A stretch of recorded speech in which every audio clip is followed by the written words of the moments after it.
नमस्कार दोस्तों, स्वागत है आपका आप ही के अपने channel B R Uday classes पे। और दोस्तों, आज के इस वीडियो के अंदर हम लोग करने वाले हैं क्लास 10 जियोग्राफी के चैप्टर 1 को, जिसका नाम है भारत संसाधन एवं उपयोग। तो ये जो चैप्टर है, इस चैप्टर से जितने भी ऑब्जेक्टिव क्वेश्चन बन सकते हैं, हम लोग सारे के सारे इंपॉर्टेंट वाले ऑब्जेक्टिव क्वेश्चन को आज के इस वीडियो के अंदर कवर करेंगे। तो अगर आप लोग भी क्लास 10th में हो तो आप लोग ये वीडियो पूरा ही देखना, क्योंकि ये वीडियो आपके लिए बहुत ही ज़्यादा इंपॉर्टेंट है। और अगर आप लोग पूरा देखते हो तो मेरी गारंटी है कि सारे के सारे ऑब्जेक्टिव क्वेश्चन आप लोग को याद हो जाएगा। तो चलिए देखते हैं अपने पहले नंबर क्वेश्चन को। पहला नंबर क्वेश्चन यह है कि सौर ऊर्जा निम्नलिखित में से कौन सा संसाधन है। तो आप लोग बताइए कि सौर ऊर्जा आप लोग को कैसा लगता है, कौन सा संसाधन लगता है। तो जो सौर ऊर्जा होता है ये पुनः पूर्ति योग्य संसाधन होता है, क्योंकि इसको एक बार यूज करने के बाद दोबारा भी इसका यूज किया जा सकता है। तो इसका ऑप्शन नंबर बी पहले नंबर क्वेश्चन का राइट आंसर होगा। नेक्स्ट क्वेश्चन यह है कि काली मृदा का दूसरा नाम क्या है। तो जो काली मृदा यानी कि काली मिट्टी होती है, उसका दूसरा नाम होता है रेगुड़ मिट्टी। तो अगर आप लोग रेगुड़ मिट्टी बोलो या फिर काली मिट्टी बोलो, दोनों का मतलब एक ही होगा, बस दोनों एक दूसरे के पर्यायवाची है। तो ऑप्शन नंबर बी इसका राइट आंसर होगा। नेक्स्ट क्वेश्चन देखिए। नेक्स्ट क्वेश्चन ये है कि मरुस्थलीय मृदा का विस्तार निम्नलिखित में से कहाँ है। तो मरुस्थलीय मृदा होता है यानी कि बालू जैसी जो मृदा होती है, रेगिस्तानी मिट्टी, उसको बोलते हैं। तो मरुस्थलीय हम सभी जानते हैं कि राजस्थान में पाया जाता है। तो option number B right answer हो जाएगा। नेक्स्ट क्वेश्चन यह है कि सोपानी कृषि किस राज्य में प्रचलित है। तो जो सोपानी कृषि होती है ये पहाड़ी राज्य में होती है, और इन चारों में अगर आप लोग देखोगे तो उत्तराखंड ही आप लोग को एक पहाड़ी राज्य मिलेगा। तो इसका राइट आंसर हो जाएगा option number B. Next question देखिए, 5 नंबर क्वेश्चन यह है कि पंजाब में भूमि निम्नीकरण का क्या मुख्य कारण है। तो जो पंजाब है वहाँ पे भूमि निम्नीकरण यानी कि वहाँ की भूमि धीरे धीरे खराब हो रही है, तो उसी का मुख्य कारण क्या है इस क्वेश्चन के अंदर पूछा गया है। तो जो पंजाब है वहाँ के लोग क्या करते हैं, तो अधिक सिंचाई कर देते हैं खेतों में, और यही है कि वहाँ का जो भूमि है वो धीरे धीरे खराब हो रहा है, यानी कि भूमि निम्नीकरण हो रहा है। तो इसका option number C right answer हो जाएगा। नेक्स्ट क्वेश्चन यह है कि मेढक के प्रजनन को नष्ट करने वाला रसायन कौन है। तो जो मेढक का प्रजनन होता है उसको नष्ट करने वाला रसायन एंड्रीन होता है। तो इसका option number C right answer हो जाएगा। नेक्स्ट क्वेश्चन यह है कि देश के बांधों को किसने भारत का मंदिर कहा। तो देश के जितने भी बांध थे उनको भारत का मंदिर कहने वाले थे पंडित नेहरू। उन्होंने क्या कहा था, तो देश के सारे बांध को भारत का मंदिर कहा था। नेक्स्ट क्वेश्चन यह है कि बृहद क्षेत्र में जल की उपस्थिति के कारण ही पृथ्वी को क्या कहा जाता है। तो हम सभी जानते हैं कि जो पृथ्वी है उसका बृहद यानी कि उसके एक बड़े भाग में क्या है, तो जल उपस्थिति है। और इसी जल के उपस्थिति के कारण अगर आप लोग अंतरिक्ष से देखोगे धरती को, तो अंतरिक्ष से आप लोग को धरती नीले कलर का दिखाई देगा, इसलिए इसको नीला कलर भी कहा जाता है। तो ऑप्शन नंबर इसका क्या हो जाएगा, बी राइट आंसर हो जाएगा। नेक्स्ट क्वेश्चन देखिए। नेक्स्ट क्वेश्चन ये है कि प्राणियों के शरीर में कितना प्रतिशत जल की मात्रा निहित होती है। तो जो प्राणी होते हैं उनके शरीर में 65% क्या होती है, तो जल की मात्रा होती है। तो ऑप्शन नंबर क्या हो जाएगा, सी राइट आंसर हो जाएगा। 10 नंबर क्वेश्चन देखिए। 10 नंबर क्वेश्चन यह है कि बिहार में कितने % भौगोलिक क्षेत्र में वन का फैलाव है यानी कि वन का विस्तार है। तो जो बिहार है उसमें बहुत ही कम यानी कि 7.1% जो भौगोलिक क्षेत्र है उस पर वन का फैलाव है। तो option number A right answer हो जाएगा। और हमें इस जो संख्या है इसको बढ़ाने की ज़रूरत है, यानी कि वन लगाने की ज़रूरत है। नेक्स्ट क्वेश्चन यह है कि भारत के किस राज्य में वन का सबसे अधिक विस्तार है।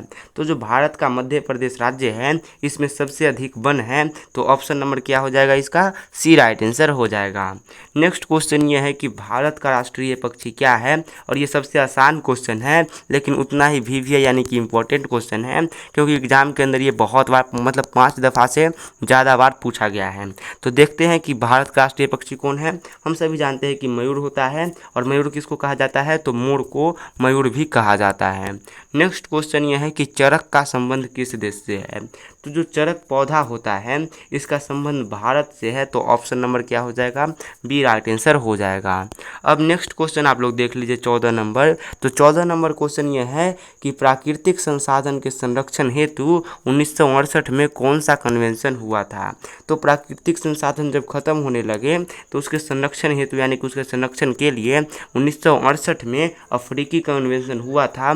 तो ऑप्शन नंबर क्या हो जाएगा इसका? ए राइट आंसर हो जाएगा।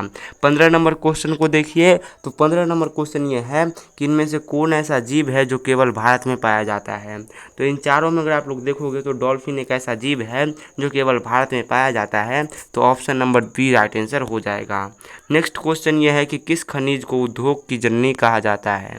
तो जो खनिज है इन चारों में से जो लोहा खनिज है इसको उद्योग की जननी यानी कि उद्योग की माता कहा जाता है, क्योंकि जब से लोहा का खोज हुआ जो उद्योग है ये बहुत ही तेज़ी से फैला हुआ इसका, यानी कि उद्योग बहुत ही तेज़ी से बढ़ा, तो ऑप्शन नंबर सी इसका राइट आंसर हो जाएगा।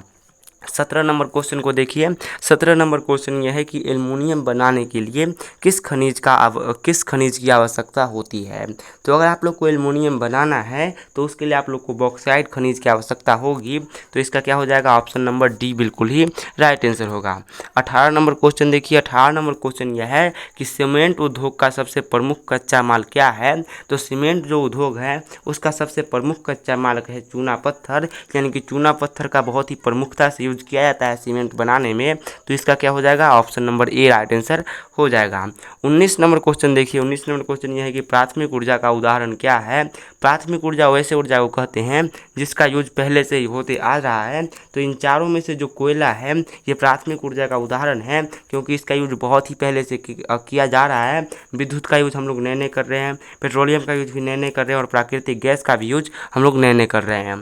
उसके बाद नेक्स्ट क्वेश्चन देखिए 20 नंबर। तो 20 नंबर जो अपना क्वेश्चन है वो यह है कि भारत में कोयले का सर्व प्रमुख उत्पादक राज्य कौन है? तो जो अपना भारत देश है उसमें कोयले का सर्व प्रमुख यानी कि सबसे ज़्यादा कोयले का उत्पादक जो राज्य है वो है झारखंड। झारखंड में सबसे ज़्यादा कोयला उत्पादित होता है, तो इसका क्या हो जाएगा? Option number B right answer हो जाएगा। अब देखिए नेक्स्ट क्वेश्चन। नेक्स्ट क्वेश्चन ये है कि सर्वोत्तम कोयले का प्रकार कौन है, यानी कि सबसे अच्छे कोयले का प्रकार कौन है? तो इन चारों में से सबसे अच्छे कोयले का प्रकार होता है एंथ्रासाइड। और वही क्वेश्चन ये पूछे कि सबसे घटिया यानी कि सबसे खराब कोयले का प्रकार कौन है, तो आप लोग आंसर दोगे पीट। तो सबसे खराब कौन है? पीट। और सबसे अच्छा कौन है? एंथ्रासाइड। और किसकी है? तो ये चारों है कोयले के प्रकार। क्वेश्चन ऐसे ही पूछ सकता है कि कोयले के कितने प्रकार होते हैं, तो हम लोग आंसर देंगे कोयले के 4 प्रकार होते हैं। पहला होता है एंथ्रासाइड, पीट, लिग्नाइट और बिटुमिनस। ये 4 क्या है? तो कोयले का प्रकार है। तो क्वेश्चन जैसे ही पूछे हमें आंसर देना है। 22 नंबर क्वेश्चन देखिए। 22 नंबर क्वेश्चन ये है कि भाखड़ा नांगल परियोजना किस नदी पर अवस्थित है? तो जो भाखड़ा नांगल परियोजना है इस सतलज नदी पे उपस्थित है, तो इसका क्या आंसर हो जाएगा? इसका आंसर हम लोग कर देंगे ऑप्शन नंबर सी को टिक, तो ऑप्शन नंबर सी ही राइट आंसर होगा। अब 23 नंबर क्वेश्चन देखिए। 23 नंबर क्वेश्चन ये है कि यूरेनियम का प्रमुख उत्पादक स्थल क्या है? तो ये जो यूरेनियम है इसका प्रमुख उत्पादक स्थल है क्या है? तो डिगबोई।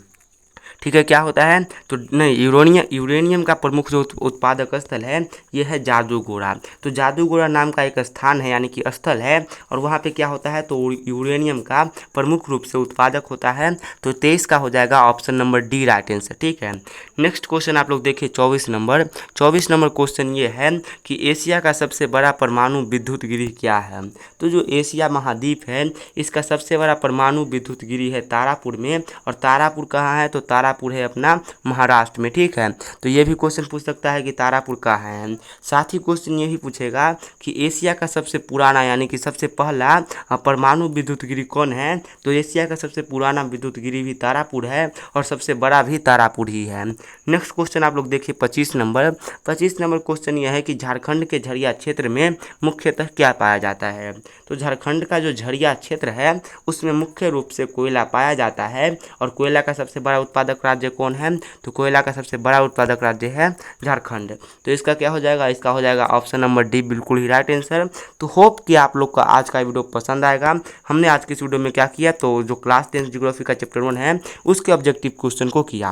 अब आप लोग ध्यान से सुनिए, अगर आप लोग को ये वाला पीडीएफ चाहिए जिस पीडीएफ से आप लोग अभी पढ़ रहे हो, तो ये पीडीएफ मैं बिल्कुल ही फ्री में देता हूँ और ये देता हूँ मैं अपने व्हाट्सएप ग्रुप में। तो अगर आपने अभी तक व्हाट्सएप ग्रुप को ज्वाइन नहीं किया है तो वहाँ पे ज्वाइन कीजिए। आप लोग को सारे का सारा पीडीएफ बिल्कुल ही फ्री में मिल जाएगा, यानी कि 0 रुपये में मिलेगा।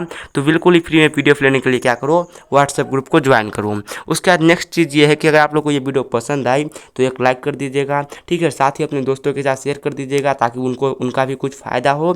और हाँ, अगर फ्यूचर में आप लोग ऐसे ही वीडियो देखना चाहते हो तो चैनल को भी सब्सक्राइब कर दो। आप लोग को ऐसे ही एजुकेशनल वीडियो मिलते रहेगा। तो मिलते हैं नेक्स्ट वीडियो में, तब तक के लिए बाय बाय।